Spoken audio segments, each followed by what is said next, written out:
Thank you so much for supporting The Way of Success and George Johnson Ministries. Our ministry started from humble beginnings in Prattville, Alabama, with a clear word from the Lord. We preach the word, help the hurting, and love people. Our vision is quite clear. We reach the lost, transform lives, and equip believers to live in victory, success, and triumph. We operationalize the vision by the church going beyond its four walls and into the community using the platforms of television, radio, social media, conferences, and much more. Please partner with us today. You can do so by downloading the Givelify app. When you download the app, go to the search engine and type in The Way of Success Christian Fellowship. Under city and state, type in McDonough, Georgia. The rest is easy. Thank you again for supporting The Way of Success and George Johnson Ministries.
Mama's gonna buy you a mockingbird. And Oh, think we good. I take it all right.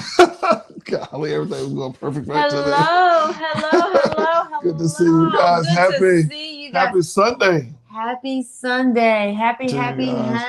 It's an amazing day. This is the day the Lord has made. We shall rejoice and be glad in it. Put a smile on your face. Very busy day, very busy weekend. We did an amazing thing this weekend. We was able to partner with Henry County Schools and feed over 500 kids and adults. We had more than two fish and 5 loaves of bread. And but God worked with what we had. I really believe that we extra. Yeah. Tell you because when you set the food up, people just start grabbing things, and I was praying like, Lord, to just hope, but we had a lot left over. We had enough. I really believe that was a miracle. I really do believe that. Look, that's a lesson. Whenever you go somewhere, like I said, this event, we were very thankful to partner with the school system, and the lunches were for the kids. And I've been there. I've done it as a parent.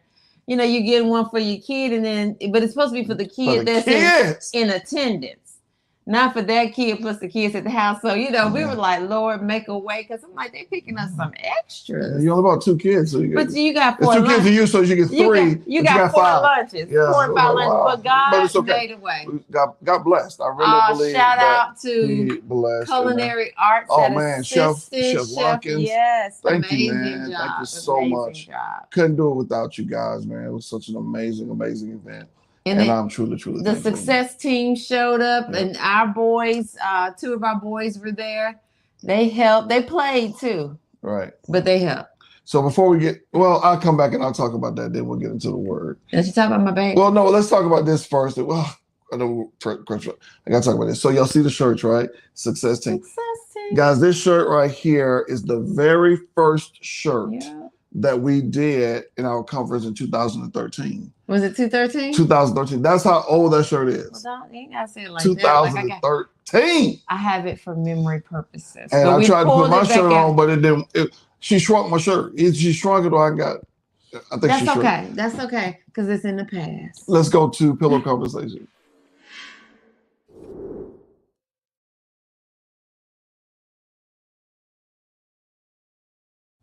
Okay, we call this Pillow Conversations. Now, my wife actually seen this one because I wanted to make sure that I didn't tick nobody off, or I was trying to be politically correct. Okay. When I did this one, because everybody's so sensitive, and I didn't want to do anything to cause a problem or anything. So I'm gonna show you guys this picture because this is like interesting conversations Kim and I have. We were just sitting around the house talking. I'm gonna show you this picture, and then we're gonna come back and we'll talk about it. Here it is right here.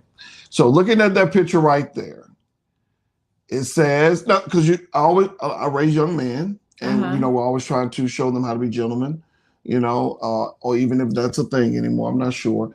But if you look at that picture right there, well, some people, well, I'll tell you my story at the end. But who do you think deserves the seat? Looking at that picture right there. Wow. So you're asking me. Right. I mean, that's so interesting because when you look at that picture, all of them deserve the seat. Right.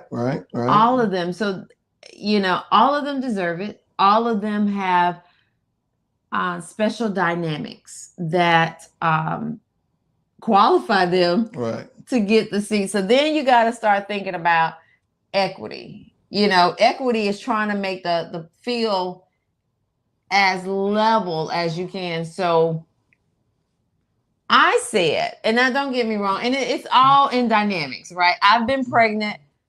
Sometimes you barely holding yourself. I'd have had little kids, and some of them been a little thicker than the others. Your arms are tired. I haven't been a senior, but I remember my father had health issues. He could barely stand. I've never been on crutches, but I'm thinking, again, I've never been on crutches, and I don't recall all of the conditions with the guy with the crutches, but I was like, who probably could stand up? And it's hard to say because you don't know the full dynamics. Right. The longest, I was like, the guy on the crutches might need. That's right. I will give it to the guy on the crutches. I'll give it to the guy with the crutches. He seems like he's the Papa most. Look like he handling that cane. He seems like he's the most hurt out of everybody. Yeah. Right. So if it was a seat in there, I would give it to them. The nursing mother, she's nursing. The white, it's just white man, he's doing well, and the other woman, she's doing really well. Carrying herself. So I would probably give it to B. That's the thing. I'm just thinking the guy on the crutches probably can't stay up too long, but that's kind of hard to say. Silly conversations, but we try to teach gentlemen, and like you say, what is the right thing to do in certain situations. I don't know. Y'all tell us what you think.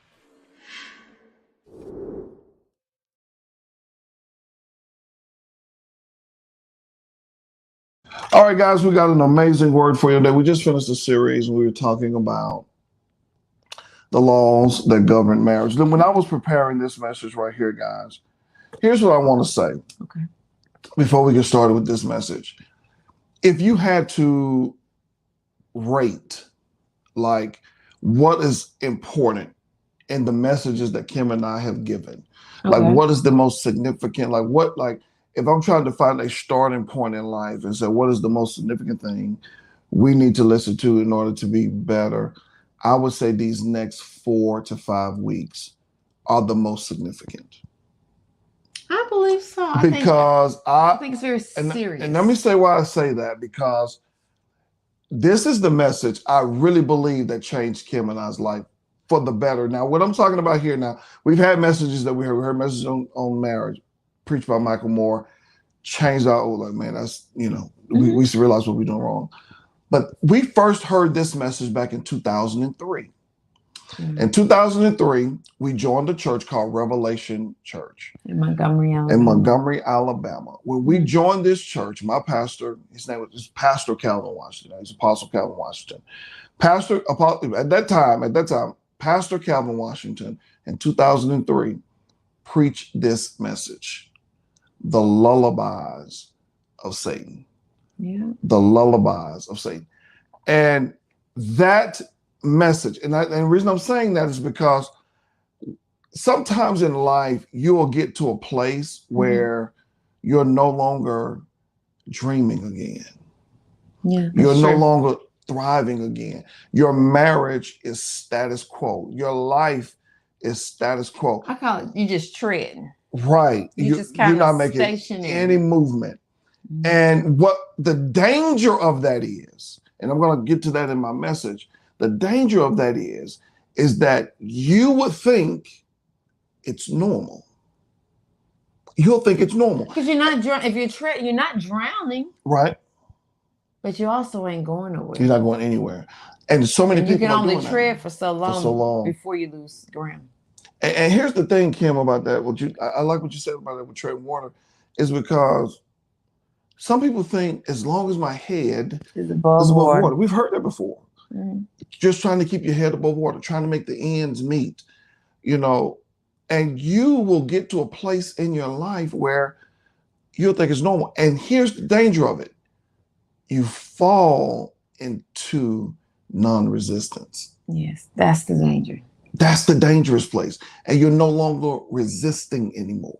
Mm-hmm. You're no longer resisting anymore. So our background text for this, even though we're gonna go to the scripture about resist the devil, we're gonna go there. We talk about how to fight and how to come out. Mm-hmm. But our background text for this passage is this right here. It says, "Be sober, be vigilant, because your adversary, the devil," it tells you exactly who he is. He ain't your friend. He ain't your buddy. "As a roaring lion, walketh about seeking." He's actively looking. Actively, every day, he's looking.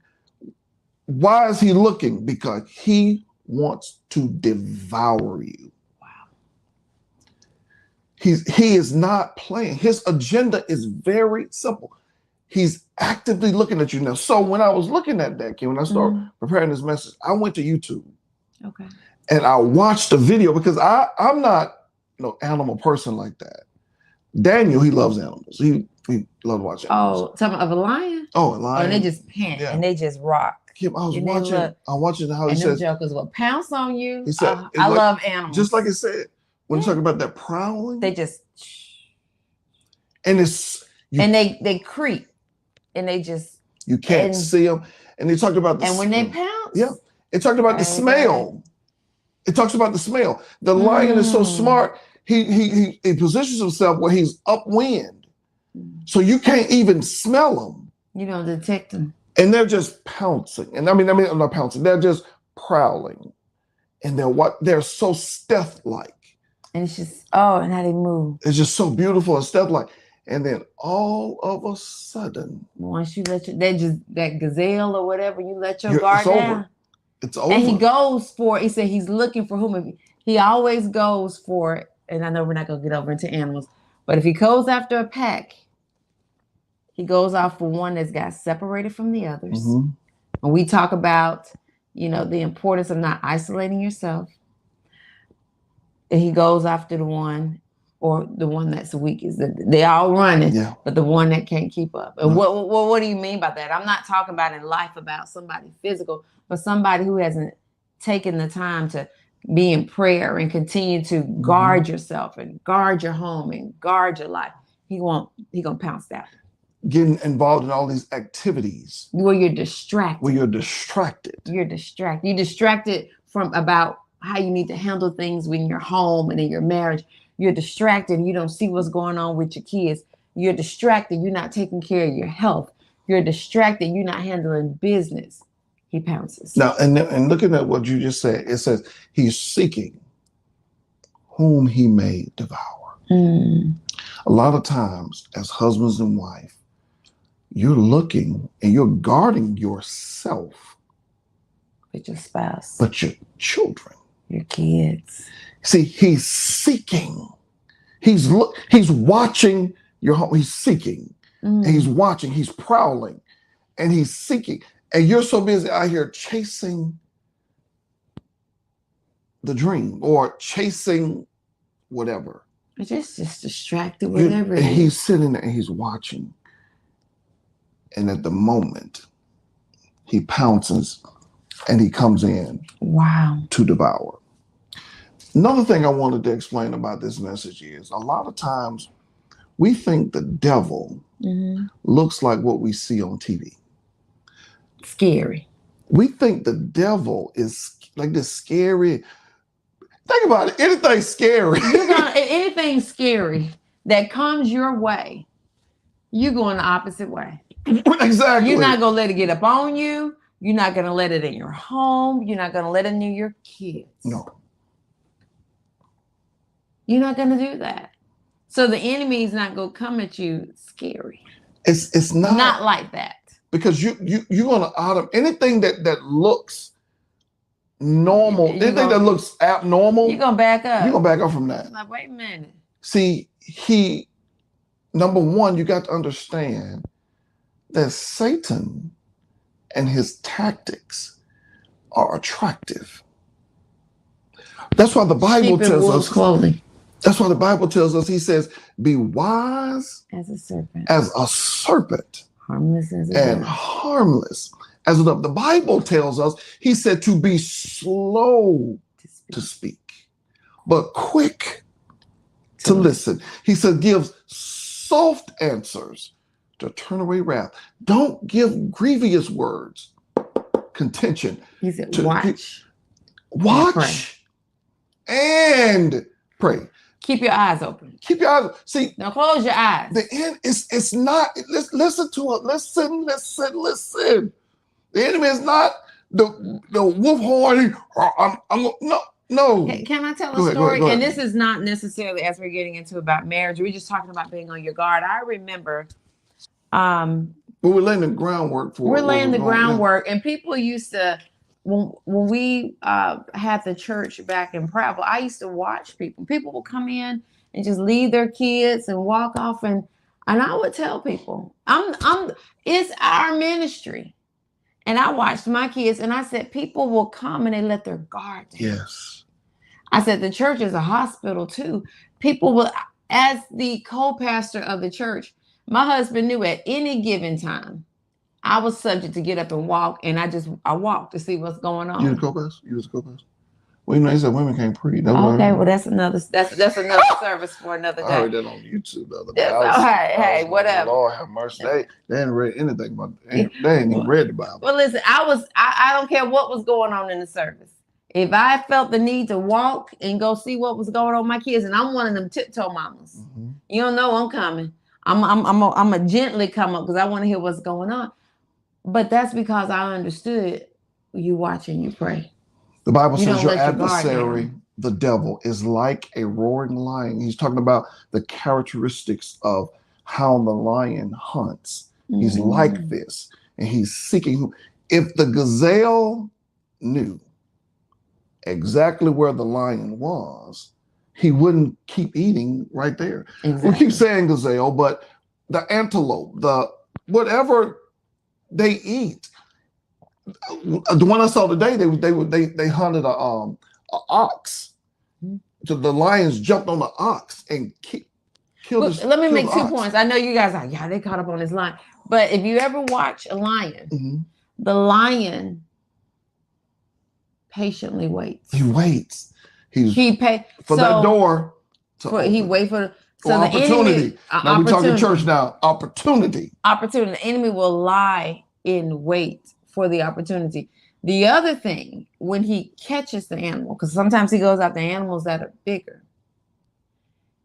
Yes, he'll bite them, but a lot of times he'll just get a grip and he'll just let them wear them. So he'll just wear them down. He don't let it go. He don't let go. Ooh, and so the enemy would just allow you to wear, and he'll just keep going until you stop fighting. That's good right there. Okay. I love animals, so I'm going to get out the... That's good. That's good right there. I'll talk about a lion all day. But he's watching. He's talking about these characteristics. So, and the lion's watching, and he's actively watching, and he's seeking. And as soon as the one that's being hunted, as soon as they relax, you gone. He pounces. Yeah. And that's the exact same thing. That's why we call it the lullabies of the enemy, because he'll rock you and just rock you into a place where you are resting. You're just comfortable. And you become normal. And you start saying stuff like this. Well, everybody average. Everybody's struggling. Everybody's struggling. Everybody, your body break down, and then as you get older, everybody gets sick. I told a guy one time, worn out. I told a gentleman one time, we was talking about the power of healing and different things like that. And I was so excited about this message I got about healing. So I was telling the man about it, and the man told me, he said, well, everybody got to die from something. I was like, well, some folks sleep. Don't you want to sleep away? I mean, some folks sleep. He said, everybody got to die from something. Well, why would you want to die from a sickness? I don't understand. Why would you want to die from an illness? Die from a good nap. Everybody's scared of something. Now, I got to tell y'all about this message about why I'm proud of this young lady right here. Okay. My wife was petrified. I mean, it was bad. When it came to water, it was bad. Petrified. And so we would take these cruises, right? And she'll be on the cruise and she'd just be back up again. We get the room and the bridges. She just was petrified of water. But I said, honey, in order for you to overcome, you're going to have to face this thing head on. And she did. He's like, you got to get in the water. I was like, And she's a swimmer today. But how many people, Bishop, I was afraid to fly. Yeah.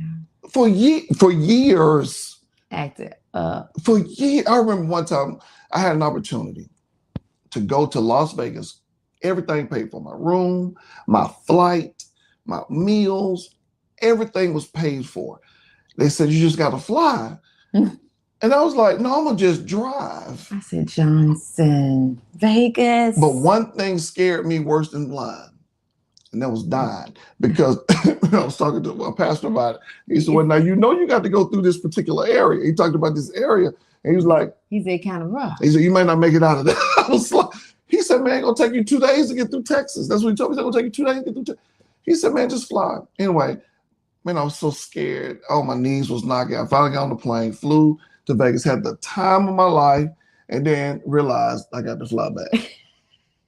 It was awful. But I had to face that fear head on, man. And now? Now you like, bring it on. Please bring it on. Bring it on. Cruises. I was talking to somebody in the barbershop years ago, and the guy said, there's too much water for me to drink.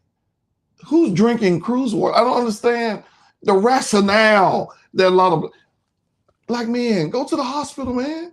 Go to the doctor, brother. You get checked out. Bro, that growth that you got. It's not normal. Everybody ain't got that. everybody ain't got that growth. It's supposed to be there. Man, go to the doctor. Stop listening to these people, man. Anyway. At the Black Man's Country Club. Yeah, fear is not of the enemy. So we're going to discuss. Fear is not of God. Yeah, fear is not of God. What did I say? Of the enemy. I got to pray about that. I've been saying stuff kind of crazy lately. You're fine. All right, so we will discuss what we're going to discuss now. We're going to talk about. So I told you, we're not. We're good. You breaking it down for the people. I know. All right. So we're going to discuss something that appears normal in a marriage. It appears normal, but I believe it's probably the most vicious attack on a marriage. Wow. Yeah.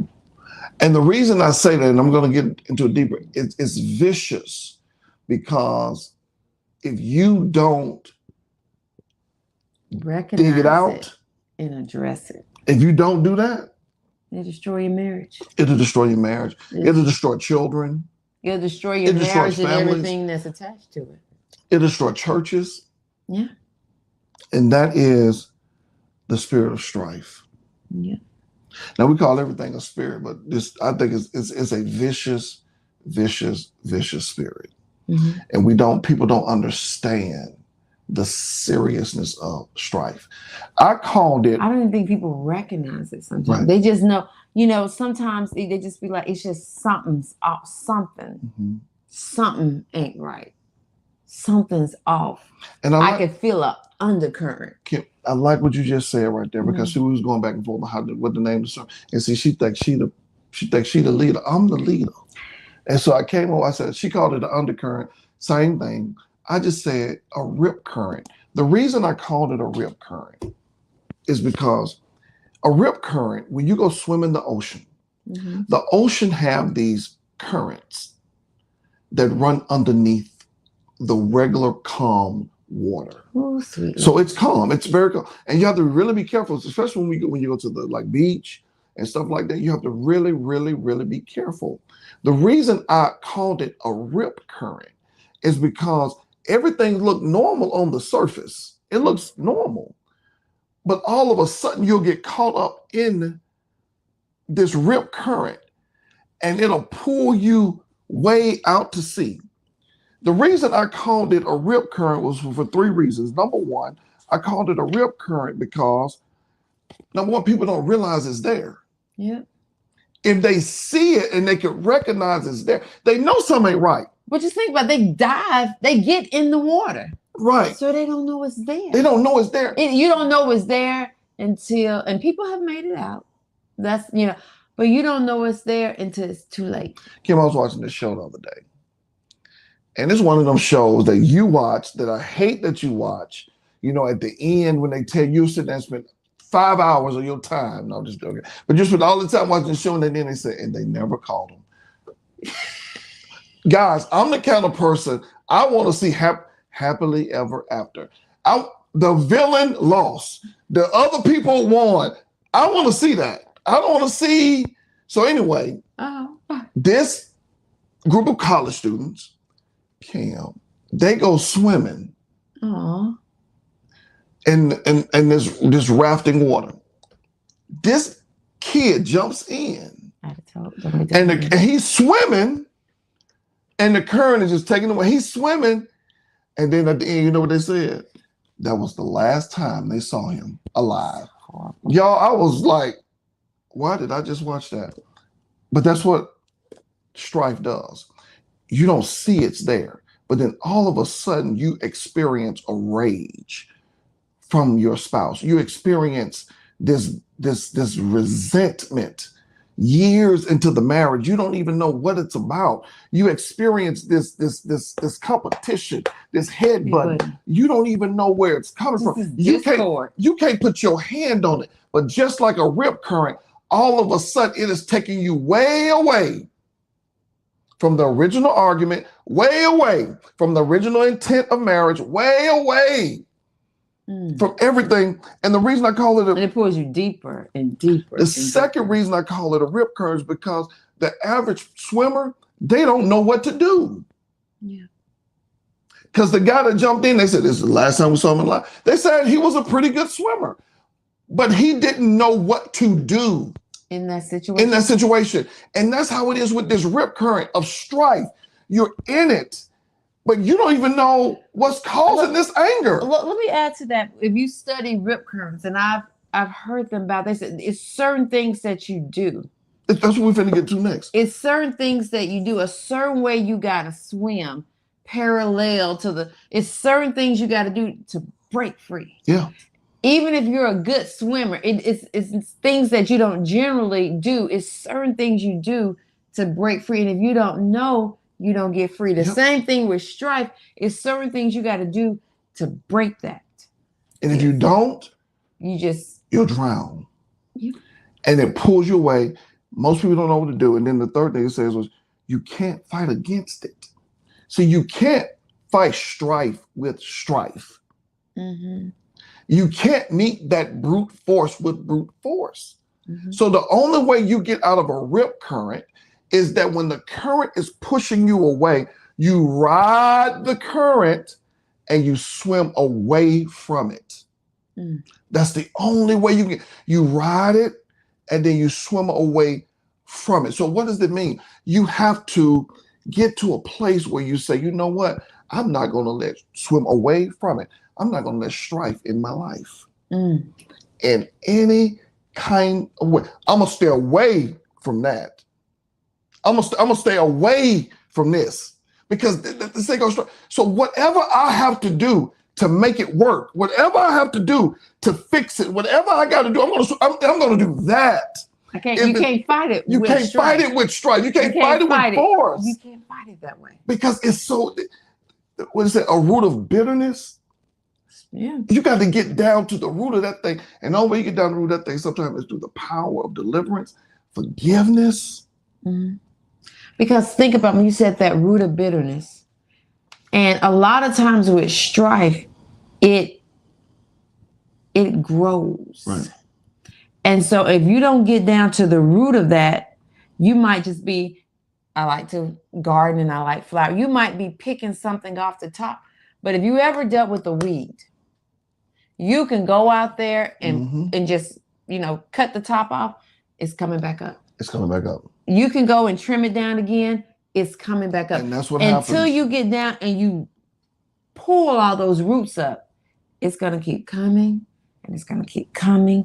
And it's going to keep coming. And the same thing with strife. And the fact that it has probably been there and it's been growing for some period of time before it even came to complete notice of both of the parties in the marriage. Maybe one person was agitated and it grew over time. That thing may have been growing for months. It could have been growing for years. So now you don't even know what the original root of it was, the original seed that was planted. It's going to take some work to get in there and dig that out. And then not only got to dig it out, but then you got to go through some healing. Because if you ever pull weeds up, usually weeds, if you pull them up, a lot of times those roots have grown and they anchored in. And so even in a marriage, that strife is growing, it's anchored in somebody's heart. Anchored to position. Anchored to position. Anchored to traditions. Anchored to legalism. It's anchored. It's anchored. Deep into their heart and their mind, their soul, because that's their emotions and it's anchored in.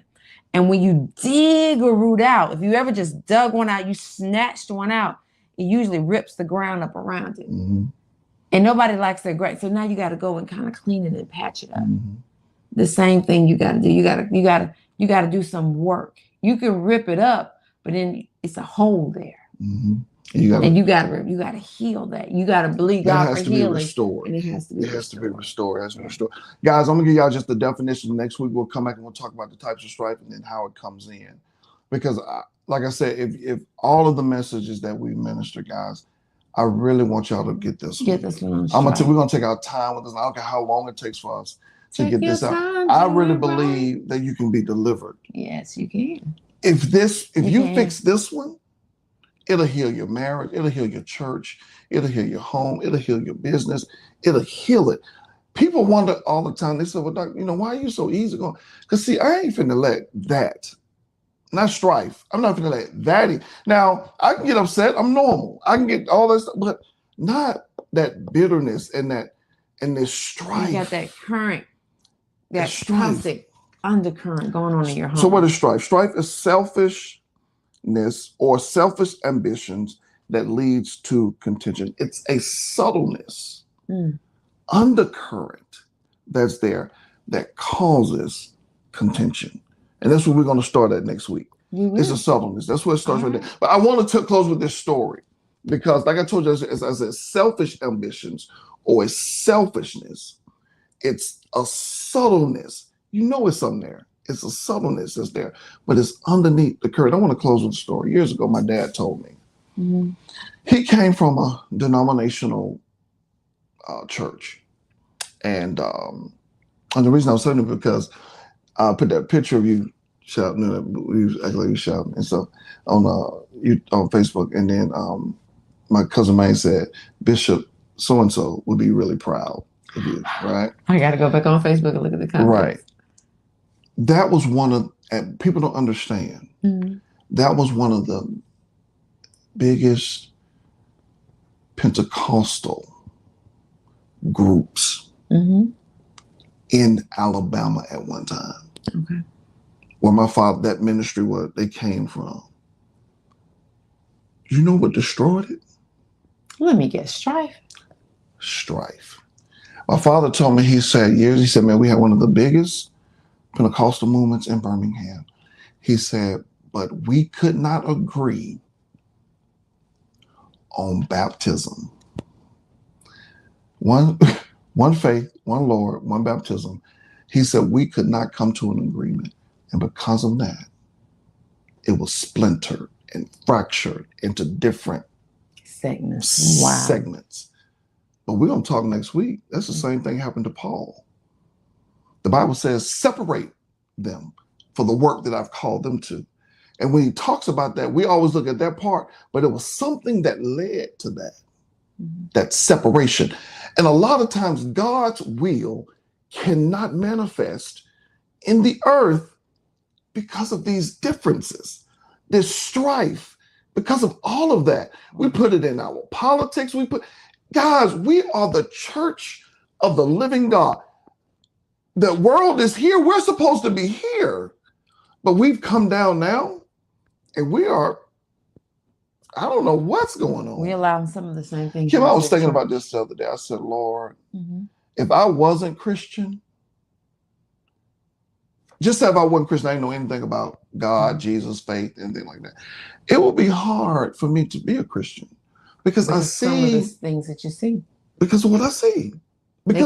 You can't be cutting up just as bad as the world. Right, and we are so coming at each other, pulling people messages apart, talking about people, seeking. But we're gonna talk about all that next week. Strife. Strife. God bless you guys. I hope that was a blessing for you guys. If you don't listen to any of our messages, please listen. It's gonna change your life in marriage.